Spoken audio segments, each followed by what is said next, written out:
Is Buddhism a religion?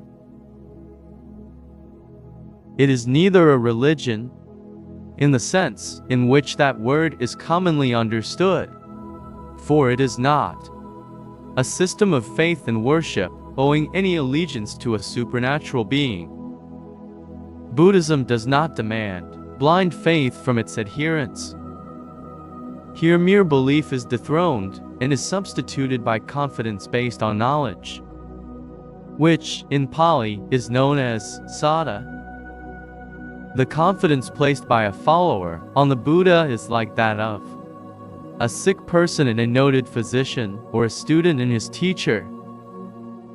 A Buddhist seeks refuge in the Buddha because it was he who discovered the path of deliverance. A Buddhist does not seek refuge in the Buddha with the hope that he will be saved by his personal purification. The Buddha gives no such guarantee. It is not within the power of a Buddha to wash away the impurities of others.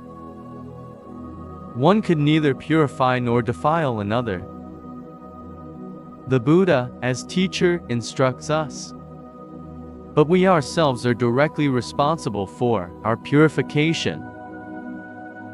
Although a Buddhist seeks refuge in the Buddha, he does not make any self-surrender. Nor does a Buddhist sacrifice his freedom of thought by becoming a follower of the Buddha. He can exercise his own free will and develop his knowledge, even to the extent of becoming a Buddha himself. The starting point of Buddhism is reasoning, or understanding, or, in other words, samadhi. To the seekers of truth, the Buddha says, "Do not accept anything on mere hearsay, that is, thinking that thus have we heard it from a long time. Do not accept anything by mere tradition, that is, thinking that it has thus been handed down through many generations. Do not accept anything on account of mere rumors, that is, by believing what others say without any investigation. Do not accept anything just because it accords with your scriptures. Do not accept anything by mere supposition. Do not accept anything by mere inference. Do not accept anything by merely considering the reasons. Do not accept anything merely because it agrees with your preconceived notions. Do not accept anything merely because it seems acceptable. That is, thinking that as the speaker seems to be a good person, his word should be accepted. Do not accept anything thinking that the ascetic is respected by us, therefore it is right to accept his word.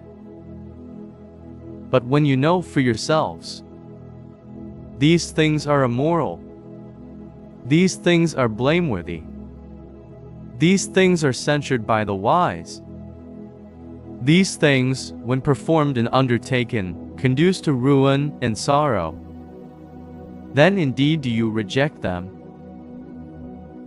When you know for yourselves, these things are moral, these things are blameless, these things are praised by the wise, these things, when performed and undertaken, conduce to well-being and happiness, then do you live, acting accordingly.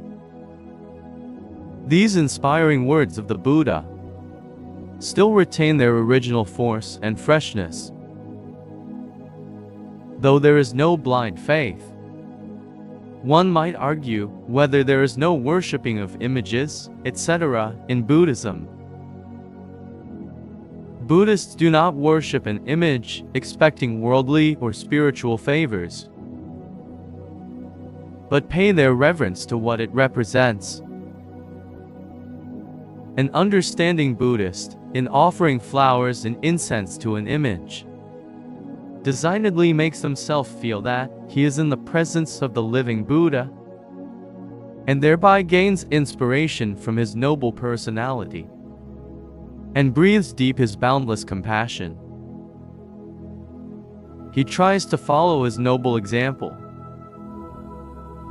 The Bo tree is also a symbol of enlightenment.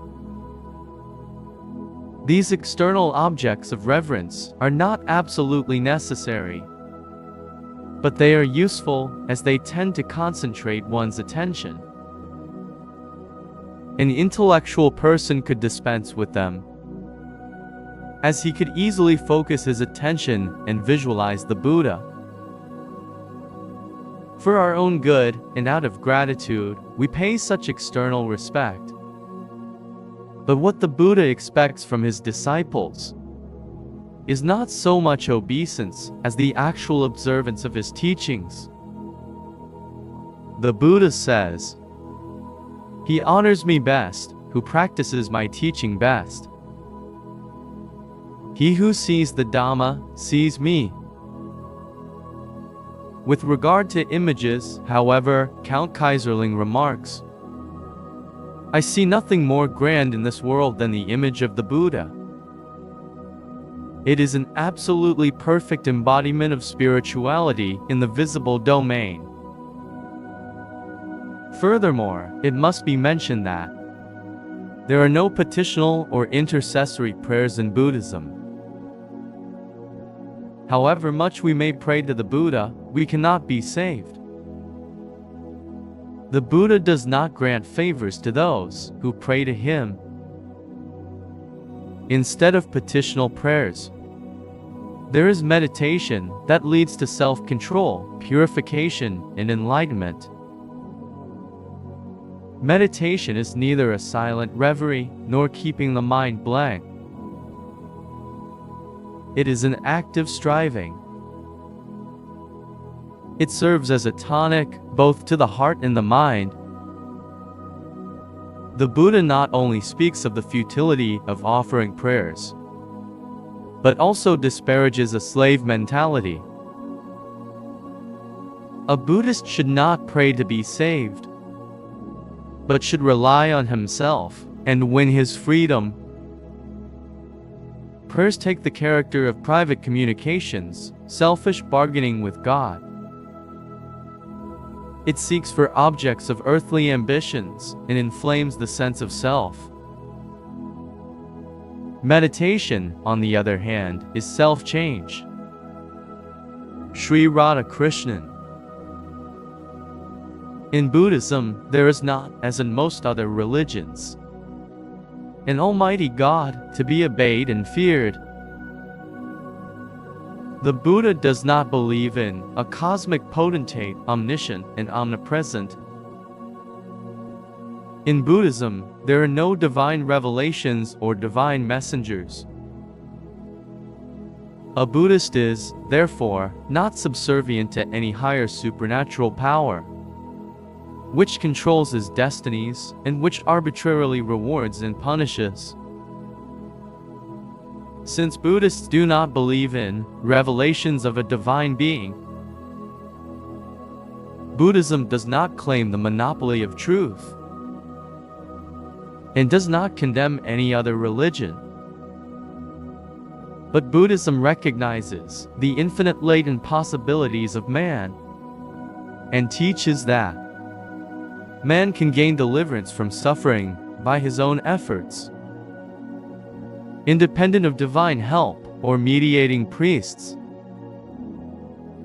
Buddhism cannot, therefore, strictly be called a religion, because it is neither a system of faith and worship, nor the outward act or form by which men indicate their recognition of the existence of a god or gods, having power over their own destiny, to whom obedience, service, and honor are due.